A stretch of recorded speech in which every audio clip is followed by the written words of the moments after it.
Тажна приказна за срекни луѓе, роман за едно обично делчевско семејство во секојдневни, но и тешки ситуации, беше промовиран во Делчево. Романот е многу личен, како што се разбра од промоцијата на книгата. Опфаќа животната приказна на мојата баба, на мојот војко, на мојата мајка, на мојата тетка, дури и на мене и на моите братучеди. Овој роман е уште една од низата продукти подпишани со името на овој млад делчевец.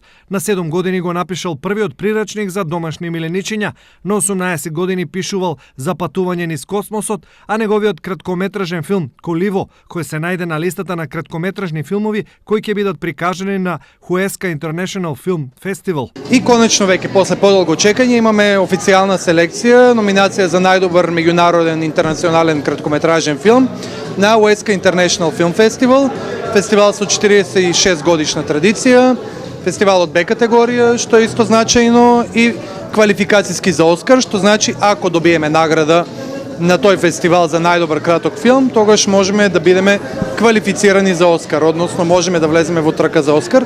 Од денес тажна приказна за срекни луѓе ќе биде дел од роднокрената збирка на Делчевската библиотека. Јавната локална библиотека Илинден од Делчево ќе се збогати со уште едно дело, и тоа од наш роднокревен автор. Витрините на библиотеката ќе ги краси уште едно дело кое зборува за наши луѓе, наши места и наш крај. И додека читателската публика ќе има можност да ужива во романот, Волкашин ќе се посвети на снимањето на нов краткометражен филм во Сараево, чија премиера ќе биде на Сараево Филмфест во август.